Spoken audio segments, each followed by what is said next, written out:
આજે આપણે બનાવવા જઈ રહ્યા છીએ રીંગણ બટાકાનું શાક. તો 250 ગ્રામ જેટલા રીંગણ છે, 250 જેટલા બટાકા છે અને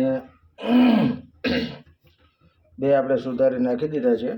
એની અંદર આપણે ઇન્ગ્રીડિયન્ટ્સમાં ઓરિજિનલ કાઠિયાવાડી બનાવવા માટે સૂકા મરચાં લીધેલા છે, રાઈ, ધાણા જીરું, હિંગ, ચટણી, 1 ચમચી ચટણી છે, 1.5 ચમચી ધાણા જીરું છે, પોણી ટેબલ સ્પૂન નમક છે, 1/2 ટેબલ સ્પૂન હળદર અને આદુ લસણનો પેસ્ટ, ધાણા, મરચાં અને લીમડો અને ટમાટર છે. તો કઢાઈ જોઈ શકો છો તમે કે અત્યારે તેલ ગરમ કરવા મૂકેલું છે. આપણે હવે એમાં મસાલો એડ કરશું. ચાલો તો આપણે એમાં મસાલો એડ કરીશું. સૌપ્રથમ તેલ ગરમ થઈ ગયું છે તો એમાં આપણે મરચાં નાખી દીધેલા છે.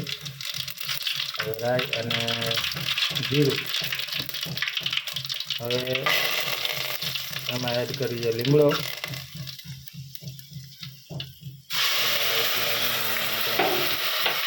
કાઠિયાવાડના રાજા એટલે ટમાટર સરસ મજાના નાખી દીધા છે. જ્યાં સુધી ટમેટા સકળાઈ જાય, જ્યાં સુધી તેલ ન છોડે ત્યાં સુધી એને આપણે પકાવીશું ટમાટરમાં.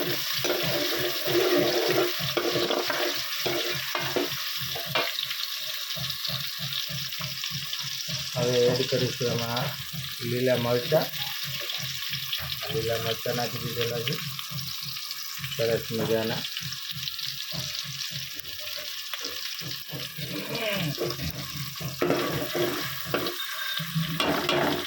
એની હારે આ બે વસ્તુ નાખી દો.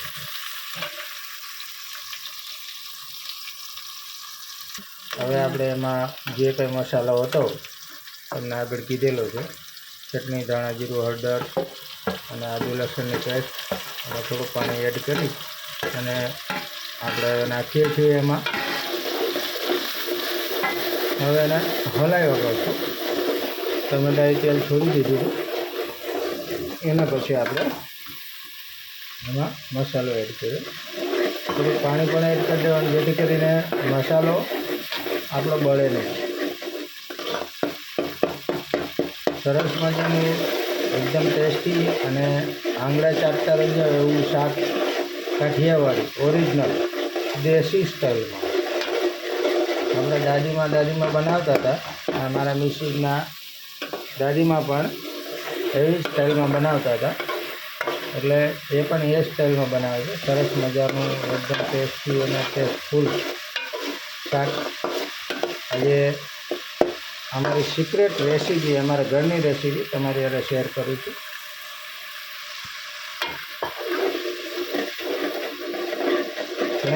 ઇન્ગ્રીડિયન્ટ્સની અંદર આપણે મસાલા બળી જતા હોય અને ટેસ્ટ આખો ફરી જતો હોય. એટલા માટે આપણે મસાલાનો ઓરિજિનલ ટેસ્ટ પામવા માટે ગમે ત્યારે મસાલો બળવો ના જોઈએ એના માટે પાણી થોડું કરી એડ કરી અને મસાલાને પકાવતું રહેવું જોઈએ.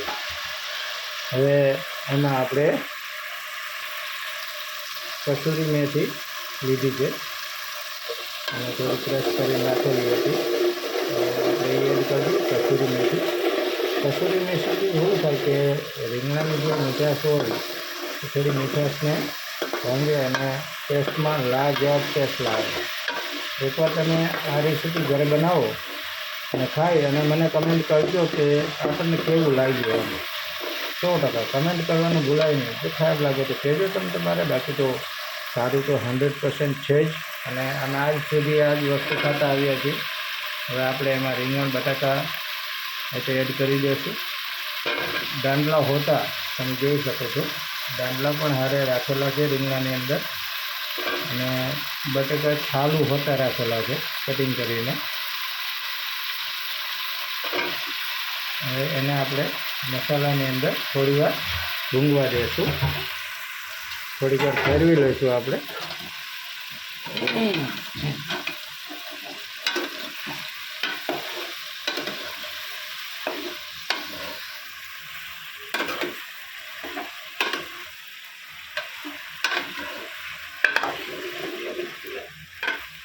મસાલો બધો ઉપર ચડી જાય એટલે થોડી ઢાંકી નાખી દે એટલે રીંગણાનું પાણી પોતાનું છોડી દેશે. પછી આપણે થોડું પાણી એડ કરી અને હવે પકાવશે. અને એમાં રીંગણાનું પાણી છોડવાનું તમે જોઈ શકો છો, ચાલુ કરી દીધું છે. હજી પાણી છોડશે. મોસ્ટ ઓફલી પાણી બને ત્યાં સુધી ઓછું રાખવાનું અને એના પાણીમાં જ જે પાકે એનો ટેસ્ટ સારો રહે.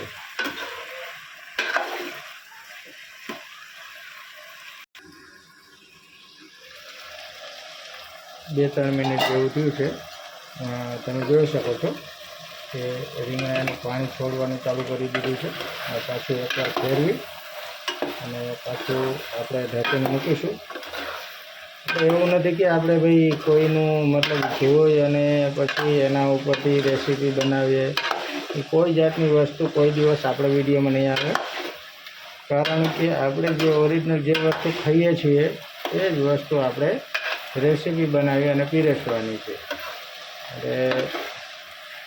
એટલે હજારો લોકો, ઘણા બધા લોકો ઘરે જમવા આવે છે તો એવું કહે છે કે ભાઈ તમે લોકો હોટલ કેમ નથી ખોલી લેતા. એટલે મેં ચાલુ કર્યું કે ભાઈ હું કમસે કમ આટલી ખૂબ સરસ રેસીપી આ મારા મિસિસ બનાવે છે તો હું લોકોને પણ આવો ટેસ્ટ મળે એ માટે થોડુંક પ્રયત્ન કરું છું.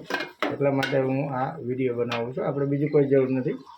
બાકી મારા તમારા સપોર્ટની થોડીક જરૂર છે કે ચેનલ સબસ્ક્રાઈબ કરી લેજો. એમાં 1.5 ગ્લાસ જેટલું આપણે પાણી એડ કરી દીધું છે.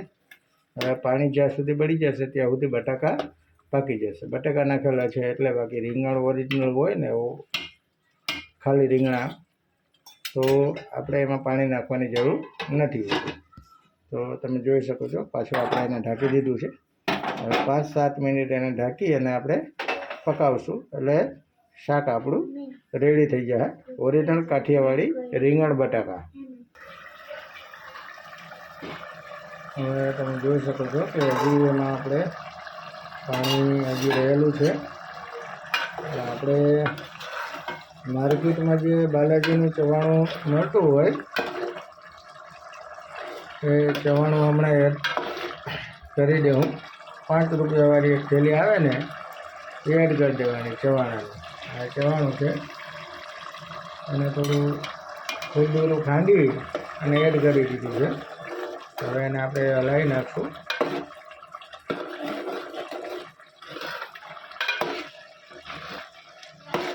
હવે આપણે હલાવી દીધું છે. હમણાં થોડું રસો હજી અમે થોડું એમાં બાળશું. પાછું આપણે 10-15 મિનિટ જેવું થઈ ગયું છે. પાછું આપણે 2-3 મિનિટ જેવું હજુ પકાવી લઈએ. બટાટાને હાથમાં લઈ અને આપણે જોઈ લઈશું કે પાકી ગયું છે કે નથી. બરાબર છે, પાકી ગયું છે. તૂટી જાય છે નોર્મલ દબાવતા. એટલે બટેકું પાકી ગયું છે અને ચવાણું પણ બરાબર એમાં ભળી જાય. એટલે જોઈ શકો છો તમે હવે કે કમ્પ્લીટલી આપણું રીંગણ બટાકાનું શાક કાઠિયાવાડી એ રેડી થઈ ગયું છે. હવે એને આપણે ઉપર ગેસ બંધ કરી દઈશું અને ધાણા ઉપર સ્પ્રિંકલ કરી નાખીશું.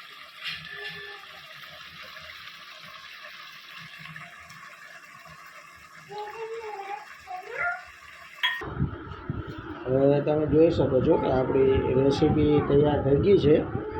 રીંગણા બટાકાનું શાક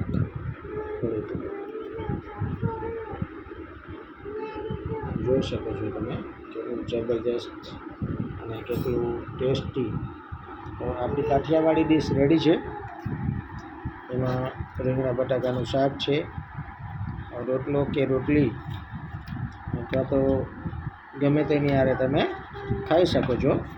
તો અમારે અત્યારે રોટલી બનેલી છે, પછી મરચાં છે, ખીચડી છે, કઢી છે, ડુંગળી અને આથેલું લીંબુ એ સરસ મજાનું હોય, બહુ મસ્ત હોય. એની રેસીપી પણ અમે કરશું.